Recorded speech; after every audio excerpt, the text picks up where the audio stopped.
Hello प्यारे साथियों, कैसे हैं आप लोग। उम्मीद है कि आप लोग अच्छे हैं और आप लोगों की पढ़ाई अच्छी तरह से चल रही है। तो प्यारे बच्चों, आज की क्लास बहुत ही शानदार होने वाला है, तो क्लास को लास्ट तक बने रहना। अच्छा लगेगा तो क्या कीजिएगा, लाइक कर दीजिएगा। चैनल पर नए होंगे तो सब्सक्राइब जरूर कर लीजिएगा, ठीक है। और हमारे व्हाट्सएप ग्रुप में जुड़ने के लिए 62 043 17 8 72 पर कॉल मत करना है, मैसेज करके व्हाट्सएप ग्रुप ज्वाइन कर लीजिएगा। पीडीएफ नोट्स आपको यहाँ पे भी मिल जाएगा, ठीक है।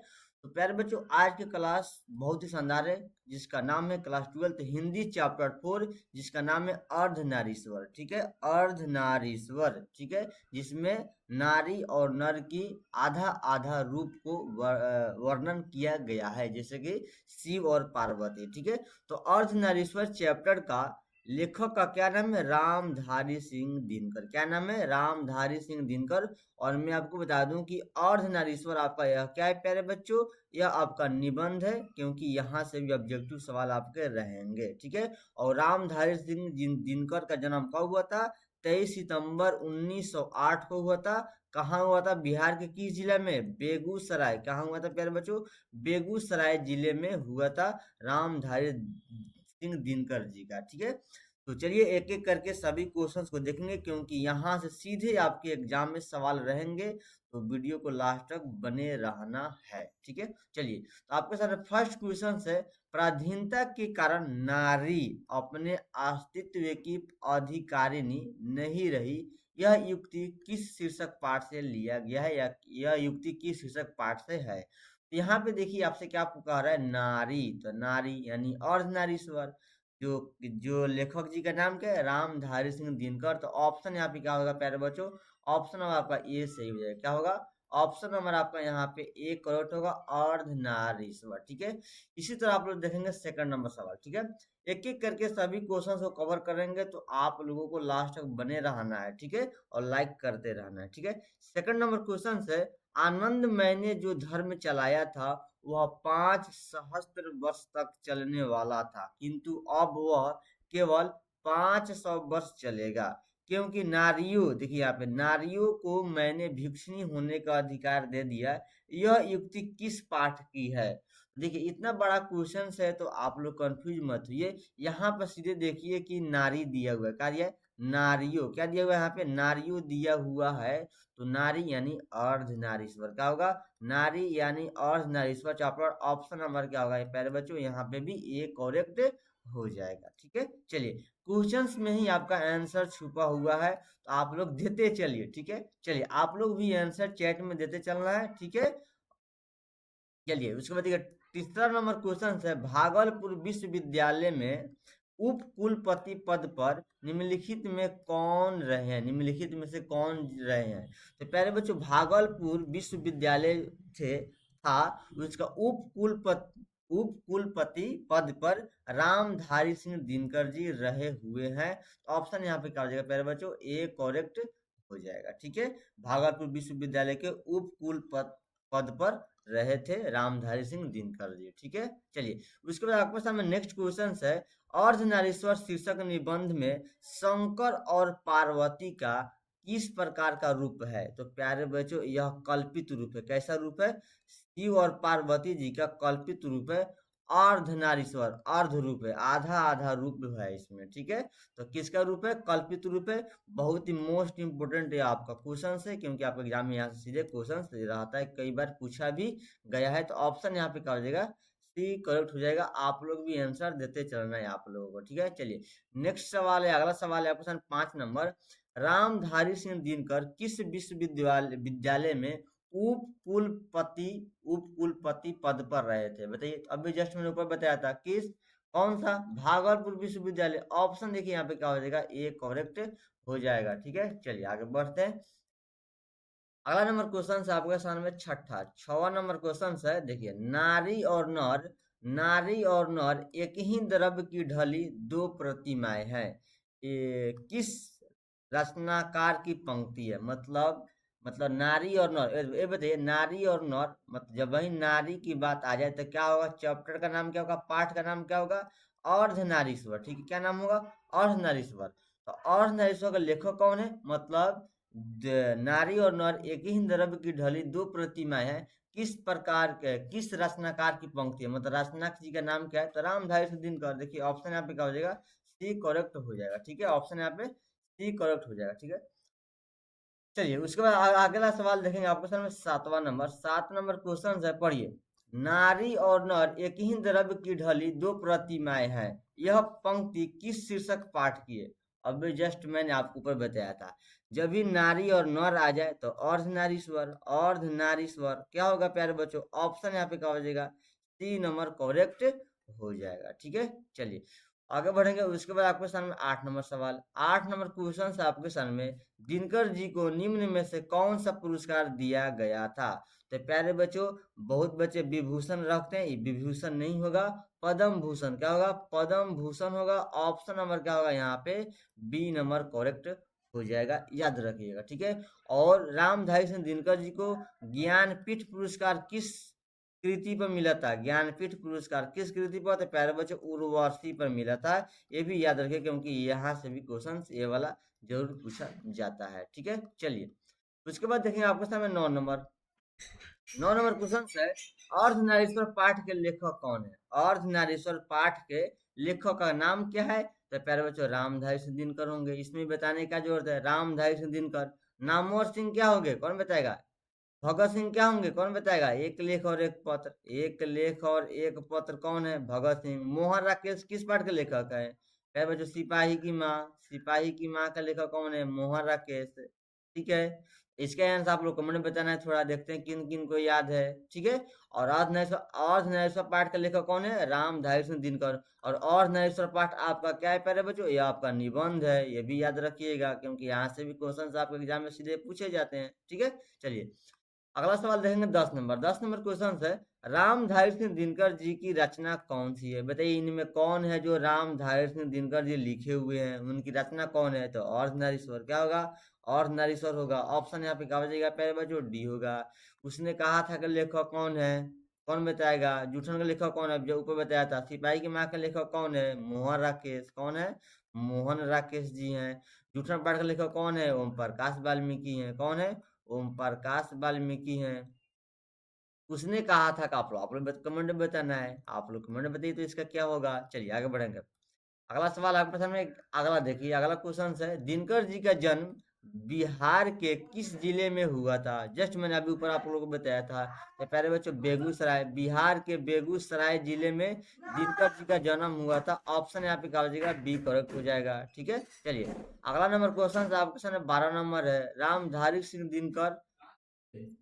रामधारी सिंह दिनकर के पिता का क्या नाम था, रामधारी सिंह दिनकर जी के पिताजी का नाम क्या था, रवि सिंह। क्या नाम था, रवि सिंह नाम था। ऑप्शन यहाँ पे क्या हो जाएगा प्यारे बच्चों, अब बी करेक्ट हो जाएगा। देखिए अब बी नाम दिखाई दे रहा है। ठीक है, चलिए आगे बढ़ेंगे। आपके सामने में अगला सवाल है 13 नंबर। देखिए दिनकर जी की पहली काव्य पुस्तक दिनकर जी की पहली काव्य पुस्तक कौन सी है। बताइए दिनकर जी पहली काव्य पुस्तक कौन से लिखे हुए थे, रामधारी सिंह दिनकर जी बताएंगे फटाफट। कौन से लिखे हुए थे प्यारे बच्चों, तो प्यारे बच्चों प्रण भंग लिखे हुए थे। ठीक है, प्रण भंग लिखे थे। तो ऑप्शन यहाँ पे क्या हो जाएगा, डी हो जाएगा। देखिए यहाँ पे कुरुक्षेत्र दिया है, तो आपसे पूछा जाएगा रण, युद्ध या भूमि। एक सेकंड, युद्ध, युद्ध की वर्णन आपसे पूछा जाएगा, युद्ध और शांति की वर्णन ये रामधारी सिंह दिनकर जी किस कृति में किए हुए हैं, तो कुरुक्षेत्र में किए हुए थे। ठीक है, याद रखिए यहाँ से ऑब्जेक्टिव आपके एग्जाम में पूछे जाते हैं। ठीक है, चलिए अगला सवाल आपके सामने 14 नंबर है, दिनकर जी की पहली कविता किस पत्रिका में प्रकाशित हुई थी। रामधारी सिंह दिनकर जी की पहली कविता किस पत्रिका में प्रकाशित हुई थी, तो प्यारे बच्चों छात्र सहोदर। क्या, छात्र सहोदर पत्रिका में पहली कविता इनका प्रकाशित हुआ था। तो ऑप्शन यहाँ पे क्या हो जाएगा, ये करेक्ट हो जाएगा। ठीक है, चलिए अगला सवाल है आपके सामने। देखिए 15 नंबर। 15 नंबर क्वेश्चन है, दिनकर जी की पहली कविता कब प्रकाशित हुआ था। दिनकर जी का, रामधारी सिंह दिनकर जी की पहली कविता किस वर्ष प्रकाशित हुआ था, तो प्यारे बच्चों 1925 में हुआ था। कब हुआ था, 1925 में हुआ था। जिसका जिसका बी आंसर है उसका सही है। ठीक है, चलिए फास्ट करेंगे और आगे बढ़ते चलेंगे। ठीक है, अगला क्वेश्चन देखिए आपके सामने 16 नंबर क्वेश्चन है। निम्न में से रामधारी सिंह दिनकर की रचना कौन है? निम्न में से रामधारी सिंह दिनकर की रचना कौन है? तो प्यारे बच्चों उर्वशी कौन है? उर्वशी। उर्वशी जो इनकी रामधारी सिंह दिनकर जी की रचना है, इसी रचना पे इनको ज्ञानपीठ पुरस्कार मिला था। किनको मिला था? रामधारी सिंह दिनकर जी को ज्ञानपीठ पुरस्कार उर्वशी के रचना पर मिला हुआ था, जो कि अभी भी बहुत बहुत ज़्यादा फेमस है और प्रसिद्ध है, क्योंकि यहाँ से आपके एग्जाम में क्वेश्चन पूछे जाते हैं। ठीक है, चलिए उसके बाद देखिए आपके सामने 17 नंबर क्वेश्चन है। बुध और महावीर ने नारियों को कौन सा अधिकार दिया? बुध और महावीर ने नारियों को कौन सा सम्मान दिए हुए थे? कौन बताएगा इसका आंसर फटाफट? संन्यास लेने का, भिक्षुणी होने का? तो प्यारे बच्चों भिक्षुणी होने का ऑप्शन यहाँ पे क्या हो जाएगा? बी नंबर करेक्ट हो जाएगा। ठीक है, चलिए नेक्स्ट क्वेश्चन आपके सामने अगला नंबर क्वेश्चन है 18 नंबर, पढ़िए 18 नंबर क्वेश्चन को पढ़िए, क्या लिखा हुआ है देखो। पुरुष जब नारी के गुण लेता है, देखिए पढ़िए, पुरुष जब नारी के गुण लेता है तब वह देवता बन जाता है, किंतु नारी जब नर के गुण सीखती है तब वह राक्षस हो जाती है। यह किसका कथन है? यह बात किसने बोला था? यह बात किसने बोला था? बताएंगे फटाफट। 18 नंबर किसने बोला था? तो प्यारे बच्चों प्रेमचंद्र जी ने बोले थे। कौन बोले थे? प्रेमचंद्र जी बोले थे। ऑप्शन नंबर क्या हो जाएगा यहाँ पे? सी नंबर करेक्ट हो जाएगा। ठीक है, चलिए अब अगला आगे बढ़ेंगे हम लोग। चलिए उसके बाद देखिए 19 नंबर क्वेश्चन है। अर्धनारीश्वर का, देखिए अर्धनारीश्वर का किस विद्या से संबंध है? अभी जस्ट मैंने आपको ऊपर बताया था कि अर्धनारीश्वर चैप्टर, अर्धनारीश्वर पाठ आपका क्या है? कहानी है कि निबंध है कि एकांकी है? प्यारे बच्चे एकांकी नहीं होगा। एकांकी कौन होगा? सिपाही की माँ वाला चैप्टर होगा। कौन होगा? सिपाही की माँ वाला चैप्टर एकांकी होगा। कहानी कौन होगा? तो प्यारे बच्चों रोज, रोज हुआ, ये आपका कहानी है। उसके बाद और बहुत कुछ है, देख लीजिएगा अपना। ठीक है, निबंध में कौन होगा? बातचीत निबंध होगा। बातचीत निबंध होगा। एक लेख और एक पत्र, ये भी निबंध होगा। और आपका अर्धनारीश्वर भी निबंध होगा। ठीक है, अर्धनारीश्वर भी आपका निबंध में आएगा। तो देखिए यहाँ पे क्या पूछा? अर्धनारीश्वर की विद्या क्या है? तो प्यारे बच्चों निबंध है। क्या है? निबंध है। तो ऑप्शन नंबर क्या हो यहाँ पे? सी नंबर करेक्ट हो जाएगा। ठीक है, ये सब याद रखिएगा, जो कि मैंने एक ट्रिक से याद कराया हुआ है। अगर आप लोग उस वीडियो को देख लेंगे तो आप लोगों को याद हो जाएगा, हमेशा के लिए, हमेशा के लिए भी याद हो जाएगा प्यारे बच्चों। ठीक है, चलिए अर्धनारीश्वर शीर्षक पाठ में कौन स्वयं वृत्त बन गया और नारी को उसने कली मान लिया? तो प्यारे बच्चों पुरुष ने। क्या होगा? पुरुष ने। ऑप्शन यहाँ पे कर देगा डी सही। ठीक है, चलिए आगे बढ़ेंगे। आपके सामने सामने आ गया सवाल 21 नंबर। नारी तो हम हैं, करी तब ना किया विचार, जब जानी तब परी हरि, नारी महाविकार। यह पंक्ति किस पाठ से है? जब भी जब नारी की बात आ जाए, देखिए यहाँ पे क्या आ रहा है, नारी की बात आ जाए, यहाँ पढ़ेंगे नारी की बात आ जाए, तब क्या होगा? अर्धनारीश्वर होगा। क्या होगा? अर्धनारीश्वर। ऑप्शन नंबर क्या हो जाएगा यहाँ पे? ए सही हो जाएगा। ठीक है, चलिए आगे बढ़िए। आपके सामने आ गया 22 नंबर। 22 नंबर क्वेश्चन है। निम्नलिखित में से कौन सी रचना दिनकर जी की नहीं है? कौन नहीं है? तो प्यारे बच्चों उर्वशी है, रश्मि रथी है, कुरुक्षेत्र है, जूठन नहीं है। तो आपसे पूछा कौन नहीं है, तो वही सही होगा। तो ऑप्शन क्या होगा सही है यहाँ पे? सी नंबर सही हो जाएगा। ठीक है, उर्वशी पे इनको क्या मिला था? ज्ञानपीठ पुरस्कार मिला था रामधारी सिंह दिनकर जी को। ठीक है, कुरुक्षेत्र पूछता है ऑब्जेक्टिव में, युद्ध और शांति की कविता कौन है? युद्ध और शांति की रचना कौन है? तो कुरुक्षेत्र, ये भी सवाल पूछा जाता है। ठीक है, चलिए उसके बाद देखेंगे आपके सामने 23 नंबर। 23 नंबर क्वेश्चन है। निम्नलिखित में कौन सी रचना दिनकर जी की है? कौन सी रचना है जो दिनकर जी लिखे हुए? रसातल यात्रा नहीं होता, नहीं होगा। दरियाई घोड़ा नहीं होगा। सदियों का संताप नहीं होगा। क्या होगा? परशुराम की प्रतीक्षा। ऑप्शन यहाँ पे क्या हो जाएगा प्यारे बच्चों? बी सही है। ठीक है, चलिए आगे बढ़ेंगे। आपके सामने आ गया 24 नंबर। 24 नंबर क्वेश्चन है। दिनकर को किस कृति पर भारतीय ज्ञानपीठ पुरस्कार प्राप्त हुआ? टेस्ट मैंने आपको ऊपर बताया था, किस कृति पर मिला था प्यारे बच्चों? उर्वशी पर मिला था। उर्वशी पर इनको ज्ञानपीठ पुरस्कार मिला था। देखिए ऑप्शन नंबर यहाँ पे बी नंबर में दिखाई दे रहा है। ठीक है, चलिए नेक्स्ट क्वेश्चन आपको सर 25 नंबर क्वेश्चन है, युद्ध और शांति की समस्या पर लिखी गई काव्य कृति कौन है? युद्ध और शांति, ये बताइए महाभारत जब हुआ था तो कहाँ हुआ था प्यारे बच्चों? कुरुक्षेत्र में हुआ था। जब युद्ध आ जाए, युद्ध लड़ाई, तो कुरुक्षेत्र क्या होगा? कुरुक्षेत्र। ऑप्शन क्या हो जाएगा यहाँ पे? बी सही हो जाएगा। ठीक है, चलिए आगे बढ़ेंगे आपके सामने। 26 नंबर क्वेश्चन है, अर्धनारीश्वर, अर्धनारीश्वर कल्पित रूप है, किसका कल्पित रूप है? तो प्यारे बच्चों शिव और पार्वती जी का कल्पित रूप है। तो ऑप्शन यहाँ पे क्या हो जाएगा? ए नंबर करेक्ट हो जाएगा। ठीक है, चलिए नेक्स्ट क्वेश्चन आपके सामने है 27 नंबर क्वेश्चन है, गांधारी थी, बताइए प्यारे बच्चों, अगर आप लोग महाभारत देखे होंगे तो गांधारी कौन थी? तो प्यारे बच्चों दुर्योधन की माँ थी। कौन थी? दुर्योधन की माँ थी। ऑप्शन यहाँ पे क्या हो जाएगा? ए करेक्ट हो जाएगा। ठीक है, चलिए नेक्स्ट सवाल आपके सामने अगला नंबर क्वेश्चन है, प्रेमचंद्र थे, कौन थे? प्रेमचंद्र कौन थे? तो प्यारे बच्चों कथाकार थे। क्या थे? कथाकार थे। फिल्म गीतकार नहीं होगा, फिल्मकार संगीतकार नहीं होगा, कथाकार थे प्रेमचंद्र। इन्होंने बोला था नारी भिक्षुनी होने के बाद प्रेमचंद्र जी ने बोले हुए थे। ठीक है, चलिए नेक्स्ट सवाल आपके सामने 29 नंबर क्वेश्चन है, रामधारी सिंह दिनकर, दिनकर का जन्म कब हुआ था? तो प्यारे बच्चों 23 सितंबर 1908 को बिहार के बेगूसराय जिले में हुआ था रामधारी सिंह दिनकर जी का। और इनके पिताजी का नाम क्या था?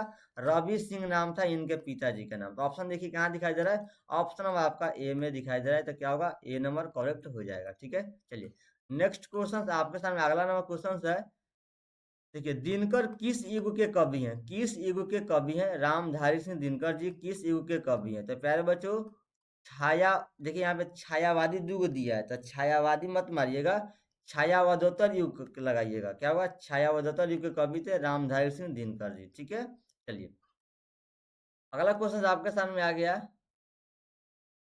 इसके बाद देखिए 31 नंबर क्वेश्चन है यहाँ पे, संस्कृति के 4 अध्याय, संस्कृति के 4 अध्याय किसकी कृति है? तो प्यारे बच्चों क्या होगा? रामधारी सिंह दिनकर होंगे। उर्वशी के लेखक कौन है? रामधारी सिंह दिनकर। उर्वशी के लेखक कौन है? रामधारी सिंह दिनकर। कुरुक्षेत्र के लेखक कौन है? रामधारी सिंह दिनकर। ये सब याद रखिएगा। ठीक है, और यहाँ पे संस्कृति के 4 अध्याय रामधारी सिंह दिनकर। ऑप्शन यहाँ पे डी करेक्ट हो जाएगा। ठीक है, चलिए लास्ट क्वेश्चन आपके सामने 32 नंबर है। देखिए यहाँ पे 32 नंबर क्वेश्चन है, कौन सी कृति रामधारी सिंह दिनकर की लिखी हुई है? बताएंगे यहाँ पे कौन सी कृति है जो रामधारी सिंह दिनकर जी लिखे हुए हैं? तो प्यारे बच्चों शुद्ध कविता की खोज, ये भी आपका रामधारी सिंह दिनकर जी लिखे हुए हैं। और उर्वशी, कुरुक्षेत्र, ये सब याद रखिएगा क्योंकि वहां से भी क्वेश्चन आप एग्जाम में पूछे जाते हैं। ठीक है, तो प्यारे बच्चों इतना ही क्वेश्चन था, जो कि देखिए ये पीडीएफ का आंसर शीट है, और आप लोग चाहेंगे तो इसको आपको मिल जाएगा। तो मेरे नंबर पे 62 043 17 8 72 पर कॉल मत कीजिएगा, व्हाट्सअप मैसेज कीजिएगा। आपको व्हाट्सअप ग्रुप में, टेलीग्राम ग्रुप में सभी जगह जोड़ दिया जाएगा, और वहाँ पे आपको पीडीएफ नोट्स मिल जाएगा। ठीक है, तो थैंक यू, मस्त रहिए, व्यस्त रहिए, पढ़ते रहिए, टाटा बाय बाय।